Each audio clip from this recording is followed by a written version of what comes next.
The Israeli bombardment of Gaza is over a month old, and still the European Union hasn't called for a ceasefire. Von der Leyen, there is no justification for the horror that Hamas unleashed against innocent men, women, children, babies. Israel has the right to defend itself in line with international law and international humanitarian law. Okay, but she forgot to say that Israel is not adhering to international law.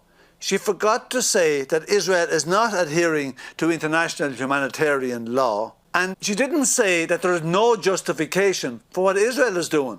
Israel has bombed hospitals, churches, schools, apartment blocks. It's killed over 4,000 children. And she didn't say that there was no justification for this. What is wrong with us? What are the people of Europe to think? The people of Europe are horrified at what has been done to the Palestinian people.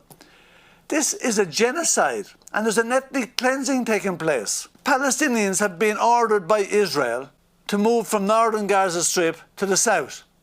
That's called ethnic cleansing. But the European leaders are not calling it that, and they're not asking for it to stop, and they're not asking for a ceasefire.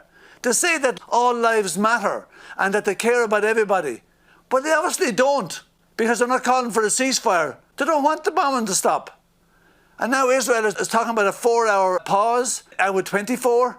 Oh, that's great, isn't it? So they only bomb the living daylights out of them for 20 hours a day. The people of Europe do not agree with the position of the politicians. The politicians in the European Union are out of touch with the reality. They don't represent the people of Europe. It's shocking. How in God's name are the European Union ever going to talk about human rights and humanitarian law and international law anywhere in the world again? How can they do it? The hypocrisy is dripping with blood. It's shocking. This has been the Nod News Network. Transmission complete.